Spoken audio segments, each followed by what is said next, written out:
¿Realmente conoces la verdad sobre el sexo? Desde los testículos azules hasta buscar mujeres mayores y estar siempre listo para la acción. ¿Suena legítimo? No lo es. De hecho, casi todo lo que has oído está mal. Es momento de enfrentar la realidad. Hoy, en el show de infografías, hablaremos de educación sexual. Vamos a exponer los mitos sexuales más extraños que probablemente has creído. Algunas parejas se sienten muy cómodas compartiendo demasiado. Suelen decir, bueno, anoche tuvimos bastante ejercicio, se guiñan, y los demás solo gimen o hacen arcadas. Pero el sexo, en realidad, no quema tantas calorías. Expertos estiman que media hora de sexo quema entre 90 y 120 calorías, según movimiento y peso.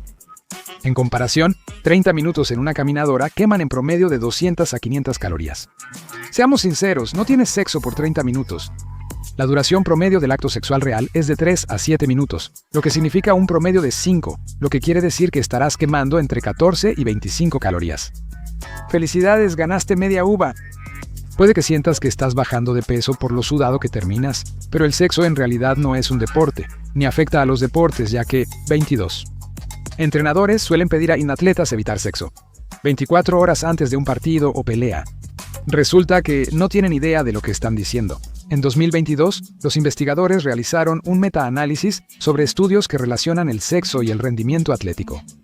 Descubrieron que la actividad sexual, ya fuera 30 minutos o un día antes, no afectaba el rendimiento físico de los hombres jóvenes.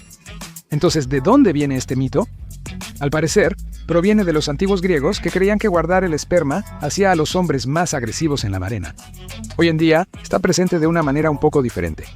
El entrenador Jim McDonald dice que en el boxeo se cree, de forma tradicional, que el sexo debilita las piernas y reduce la resistencia al recibir un golpe en la barbilla.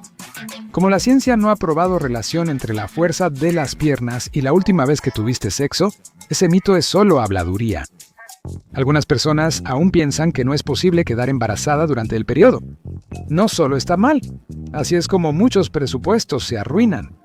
Un minuto estás teniendo sexo seguro y al siguiente estás alimentando y vistiendo a un humano sorprendido durante los próximos 18 años. Este mito es resultado de que la gente confunde improbable con imposible. Es poco probable quedar embarazada en tu periodo, como también lo es que Pete Davidson salga con mujeres muy atractivas. Pero aquí estamos. Las mujeres con periodos más cortos, de alrededor de 21 días en vez de 28, empiezan a ovular antes en su ciclo, y como el esperma puede vivir en la mujer hasta 5 días, todavía podría fertilizar un óvulo cuando comience la ovulación. Sin mencionar que los ciclos de las mujeres no siempre funcionan como un reloj. Los periodos pueden adelantarse, retrasarse o descontrolarse. Ese no es el único mito sobre sexo y embarazo. 20. ¿Intentando que salga ese bebé? Tengan sexo. Es un mito tan común que hasta algunos doctores lo recomiendan a mujeres después de su fecha de parto. Principalmente a aquellas que ya están hartas de cargar el equivalente humano a una sandía. La ciencia no apoya esta recomendación. Un estudio en el Journal of Sexual Medicine analizó datos de miles de mujeres en 3 ensayos. Las mujeres que tuvieron relaciones sexuales entraron en trabajo de parto al mismo ritmo que las que no lo hicieron. Este mito quizás surge porque los orgasmos liberan oxitocina, causando contracciones uterinas, y el semen contiene prostaglandinas que suavizan el cuello uterino. Si ambas cosas suceden al mismo tiempo, las contracciones y un cuello uterino abierto, tiene sentido que el trabajo de parto sea más probable. Pero no se ha demostrado que esta hipótesis funcione. 19. Es un clásico de las comedias de situación. Un grupo de jóvenes trabajando, saliendo y de alguna manera pudiendo pagar un departamento enorme en la ciudad, y en algún momento el chico joven empieza a salir con una mujer mayor. Aunque hay diferencia de edad, funciona porque ambos estamos en nuestro mejor momento sexual, según él. La gente empezó a creer este mito por el trabajo de Alfredo Kinsey en los años 50. El sexólogo halló que los hombres de 18 y las mujeres de 35 años tenían más orgasmos. Dedujo que ese era el momento de mayor actividad sexual de ambos grupos. ¿Qué sucedía realmente? Los hombres de 18 años tenían más orgasmos, no por sexo increíble, sino porque su testosterona estaba al máximo y se masturbaban. Mucho. En cambio, las mujeres de 18 años no tenían tanto, ya que sus parejas también eran hombres de esa edad. Las mujeres de unos 35 años solían tener relaciones estables y de confianza, lo que implicaba mejor sexo, más confianza y orgasmos. El deseo sexual varía mucho y cambia durante la vida de todas las personas sin importar el género. No existe un pico real, pero la libido suele ser más alta a finales de la adolescencia y en los 20, disminuyendo gradualmente después. Número 18. ¿Tienes un poco de dificultad para izar la vela principal? Siempre puedes morder un poco de chocolate oscuro o pedir un plato de ostras para ambientar el momento. Son los afrodisíacos ideales, ¿no? Incorrecto. No existen estudios que comprueben relación entre ostras, chocolate y deseo sexual. El chocolate tiene un pequeño efecto reductor en la presión arterial, lo que puede mejorar el flujo sanguíneo en todo el cuerpo, incluyendo las partes divertidas, pero ningún estudio ha demostrado que todo lo que necesitas para volverte un galán sea una barra de Hershey's. ¿Y qué pasa con otros afrodisíacos? Debe haber algo que te ponga en ambiente, ¿no? Además de Pedro Pascal, casi nada ha probado ser un potenciador de la libido. El Dr. Miguel Kreischmann, profesor de obstetricia y ginecología en Universidad de California, Irvine, señala que estudios preliminares sobre ginkgo, ginseng, maca y tribulus muestran cierto potencial, pero son demasiado contradictorios o pequeños para probar algo definitivo. Pero tal vez encontrar afrodisíacos no importe porque... Número 17. Existe una idea equivocada muy común de que los hombres siempre están listos para el sexo, y sinceramente, ningún mito hace más daño a ambos lados. Los hombres se sienten culpables cuando no tienen ganas, porque se espera que siempre las tengan. Las mujeres pueden sentirse rechazadas o heridas si un hombre que debería quererlas no lo hace. Una revisión de 2010 sobre estudios de sexo halló que entre 14% y 19% de los hombres reportaron deseo sexual bajo problemático para ellos. Robin Milhausen, profesor asociado en la Universidad de Guelph, investigó expectativas sexuales, mentalidades y experiencias de estudiantes universitarios de ambos sexos. Ella notó que pensar que los hombres siempre quieren sexo pone estándares imposibles para ellos. El estereotipo era tan común que si los hombres no querían sexo, ambos pensaban que algo andaba mal con ellos. Los hombres dudaban de sí mismos y sus parejas se sentían inseguras por no poder animarlos. Sarah Hunter Murray entrevistó a hombres sobre su deseo sexual para su libro. Ella se sorprendió al oír que los hombres decían que si había desconexión emocional con su pareja, quizás no querrían tener relaciones sexuales. Así que el sexo es mucho más que un simple instinto animal robótico para los hombres, por lo que es dudoso que esta próxima creencia sea cierta. 16. La idea de que los hombres siempre quieren tener sexo más que las mujeres es un mito perezoso. Ignora las verdaderas y complicadas diferencias individuales que realmente moldean el deseo. Varios estudios han llegado a conclusiones distintas, ya que los roles de género y el estigma social dificultan obtener datos confiables. Hombres y mujeres no siempre comparten igual de cómodo información sobre su deseo sexual o parejas, complicando el panorama. El psicólogo Julius Frankenbach hizo un metaanálisis que reveló que, en promedio, los hombres tienen mayor deseo sexual que las mujeres. La gran variabilidad del deseo sexual en ambos géneros no decía nada específico sobre hombres o mujeres. Por ejemplo, más de un tercio de las mujeres en el estudio tenían un deseo sexual más alto que el hombre promedio, y esto es solo en estudios que no toman en cuenta las percepciones sociales. Por eso, un estudio en los archivos de conducta sexual buscó eliminar factores que harían que una mujer se sintiera juzgada al elegir tener relaciones. Descubrieron que hombres y mujeres tenían casi igual probabilidad de aceptar reunirse con posibles parejas para tener relaciones sexuales. Quince. La afirmación de que hombres y mujeres son simplemente diferentes genéticamente cuando se trata de sexo es completamente falsa. Los estudios sobre diferencias sexuales son difíciles de interpretar porque la presión cultural hace que las mujeres sean menos abiertas sobre su deseo sexual o número de parejas. Lo que parece una diferencia biológica podría deberse solo a cómo se reporta. Un estudio de 2007 intentó probar esto dividiendo a los participantes masculinos y femeninos en grupos. A un grupo le informaron que sus respuestas serían vistas por otros, lo que generaría respuestas más aceptadas socialmente. A otro grupo se le informó que sus respuestas serían revisadas con un detector de mentiras para mayor sinceridad. Cuando creían que sus compañeros verían sus respuestas, los hombres reportaron masturbarse más seguido, pero con el detector de mentiras, las tasas fueron iguales. Cuando creían que sus respuestas serían vistas, los hombres dijeron tener 3.7 parejas y las mujeres 2.6. Con el detector de mentiras, los hombres reportaron 4.4 y las mujeres 4.0. Número 14. En culturas donde la circuncisión es común, se cree que los hombres no circuncidados son menos limpios. Este mito quizás surge porque los niños no circuncidados tienen un poco más riesgo de infecciones urinarias. En menores de 2 años, la tasa de infecciones urinarias es de 2.7 por cada 100 personas años sin circuncisión y 0.6 en circuncidados. Eso no refleja la limpieza. A inicios de 2010, Vice preguntó a personas en Estados Unidos su opinión sobre penes circuncidados y no circuncidados. Una persona comentó que la circuncisión es más limpia y saludable. Otra persona dijo que los hombres no circuncidados acumulan suciedad en sus pliegues.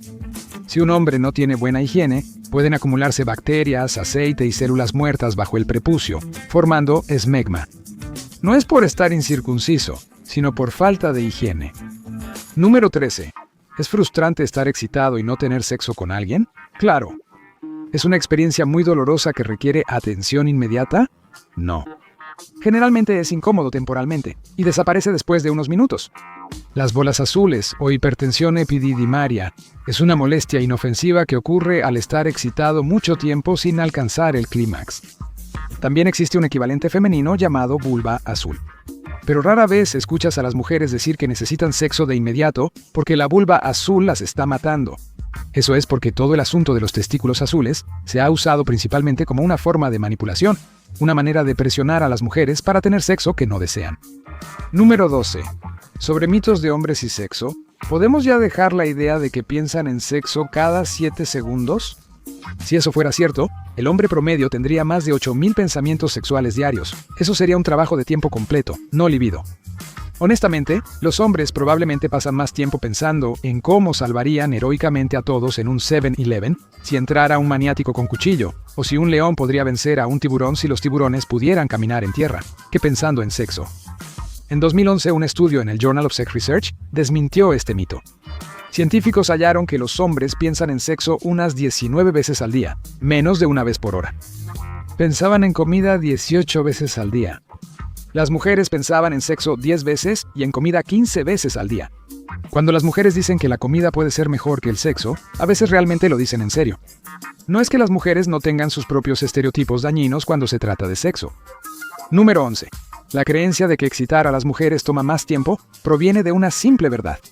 Durante gran parte de la historia, a muchos hombres no les importaba si la mujer estaba excitada o si llegaba al final. Y seamos honestos, la mitad de ellos no podría encontrar el clítoris ni aunque hubiera una flecha de neón parpadeante señalándolo directamente. En 2007, un estudio del Journal of Sexual Medicine analizó los tiempos de respuesta sexual en hombres y mujeres. Usaron imágenes térmicas para medir el flujo sanguíneo genital en hombres y mujeres mientras veían videos neutros, graciosos o eróticos. El estudio encontró que los genitales de hombres y mujeres alcanzaron su temperatura más alta, el tiempo máximo de excitación, después de que había pasado la misma cantidad de tiempo. Suponemos que fue con el video erótico, no con el gracioso. Número 10. Sorprende que en 2025 aún haya quienes crean que un himen intacto indica virginidad. Seamos claros, un himen intacto o la ausencia de un himen no dice mucho sobre la virginidad de una mujer. El himen solo sirve para evitar que los fluidos entren al canal vaginal cuando la niña es bebé y aún no sabe sentarse para ir al baño. Después de la etapa de bebé, el himen no sirve para nada. Es tan inútil que muchas mujeres lo pierden o desgarran antes de su primera relación sexual, ya sea por ejercicio, accidentes o uso de tampones. El himen puede seguir intacto tras las primeras experiencias sexuales de una mujer. El himen suele ser solo una estructura en forma de anillo alrededor de la entrada que puede quedarse exactamente donde está después del sexo. Rogers y Stark hallaron que hasta el 19% de las mujeres sexualmente activas no mostraban cambios visibles en su himen. Número 9. Decir que las mujeres se aflojan por tener muchas parejas se usa para avergonzar a mujeres sexualmente activas. Eso no es cierto. Tener mucho sexo no hace que el pene se haga más pequeño. Las mujeres tienen distintas estructuras pélvicas y vaginales. Lo único que puede cambiar esas estructuras, además de algún tipo de accidente, es el daño durante el proceso de parto. Un ser humano pequeñito pasa por un orificio del tamaño de una rosca y eso puede causar algunos problemas. Pero incluso después del parto, aunque tardan un tiempo en recuperarse, los músculos vaginales estirados sanarán poco a poco. Así que si un bebé no termina haciendo una gran diferencia en cuán estirada queda la vagina de una mujer, es poco probable que Mike del bar de la esquina cause más daño. Número 8. El sexo no siempre duele la primera vez. Hay varias razones por las que puede doler. La primera es una profecía autocumplida. A muchas mujeres les dicen que la primera vez duele, por eso se ponen tensas y nerviosas. No están lo bastante relajadas ni lubricadas y por eso sienten dolor al tener sexo. En Estados Unidos, las personas pierden la virginidad a los 17 años en promedio. Es aproximadamente la misma edad en el resto del mundo. La verdad, los de 17 años no son tan buenos en el sexo. Así que cuando combinas los nervios con dos personas que tienen poca o ninguna idea sobre los juegos previos o lo que están haciendo en general, sí puede causar dolor. Pero si ambos se toman su tiempo y se relajan, es mucho menos probable que tu primera vez sea una experiencia dolorosa. Número 7. El sangrado no siempre ocurre en la primera experiencia sexual de una mujer. Solo el 43% de las mujeres sangró en su primera vez, lo que hace inútiles y desagradables los rituales antiguos donde se mostraban sábanas ensangrentadas. El sangrado suele deberse al desgarro o estiramiento del himen. Como ya explicamos, el himen puede romperse antes de la primera relación sexual o permanecer intacto durante las primeras veces. Y oye, hablando de ideas tontas que la gente tiene sobre su primera vez. Número 6. ¿No puedes quedar embarazada en tu primera vez? Sí puedes, créenos. No sabemos por qué la gente cree esto, pero de todos los mitos, este es bastante dañino. Los adolescentes sin experiencia y poco conocimiento en salud sexual o embarazo son quienes menos deberían tener hijos no planeados. Dan Savage dice que este mito persiste por la falta de buena educación sexual en las escuelas públicas. Esto es especialmente cierto en Estados Unidos, que tiene la tasa más alta de embarazos adolescentes en el mundo desarrollado. Un estudio de 2012 de los Centros para el Control y la Prevención de Enfermedades reveló que el 31.4% de adolescentes que tuvieron sexo sin protección y quedaron embarazadas no creían que fuera posible. Los investigadores no exploraron todas las razones de esto, quizá por frustración, pero que solo el 48% de las adolescentes y el 45% de los adolescentes entre 2015 y 2019 recibieran educación sobre anticonceptivos en la escuela es probablemente relevante. Número 5. Hablando de métodos poco recomendables de control de la natalidad, el método de retirar el pene antes de eyacular, combinado con no usar ningún otro tipo de anticonceptivo, no es una buena manera de prevenir el embarazo, como muchas parejas descubren de la peor manera. Es mejor que nada. De hecho, si usas el método de retirar el pene perfectamente, solo tienes un 4% de probabilidad de quedar embarazada. Pero pocos lo usan bien. El tiempo puede fallar y la gente terminar antes, entre otras razones. El líquido preeyaculatorio puede tener esperma y el método de retiro no lo protege. Así que en la vida real, el 22% de las personas que usan el método de retiro terminan embarazadas, lo cual no son las mejores probabilidades. Además, casi no previene el riesgo de enfermedades de transmisión sexual. Hay mejores anticonceptivos, algunos existen desde siempre. Número 4. La anticoncepción existe desde hace milenios. El primer registro de un condón es del año 3000 a.C. en Creta, usado por el rey Minos. Howard Carter halló condones en la tumba de Tutankamón, datados en 1350 a.C. Estaba hecho de lino empapado en aceite de oliva, sujeto a una cuerda que se ataba alrededor de la cintura del faraón. En la época medieval, la gente usaba condones hechos de vejigas de oveja, diferentes a los actuales. Te damos un momento para borrar esa imagen mental. En la antigua Grecia y Roma existía una hierba llamada silfión. Tenía usos medicinales y culinarios, incluso Hipócrates mismo la recomendaba como anticonceptivo. Otros autores la sugerían para regular la menstruación, a menudo como código para control natal. Romanos y griegos usaron tanto esta hierba que se extinguió, mostrando que la gente tenía relaciones frecuentemente y de la forma más segura posible en esa época. Pero ¿sabes qué dispositivo sexual asociamos con la historia que en realidad no se usaba? Número 3. Durante mucho tiempo, se creyó que en la Edad Media, los hombres obligaban a sus esposas a usar cinturones de castidad. Solo el esposo tenía la llave, así que mientras estaba en la guerra o navegando, confiaba en la fidelidad de su esposa, aunque él probablemente no lo era en Europa. La única referencia a un cinturón de castidad en la literatura medieval es metafórica, salvo un manuscrito de 1405 llamado Belli Fortis, que muestra un diseño completo. Ese libro es claramente una sátira, pues incluye diseños de dispositivos que te vuelven invisible. Esto sugiere que un cinturón de castidad real es poco probable, a menos que en la Edad Media tuvieran capas de invisibilidad como las de Harry Potter, lo cual desconocemos.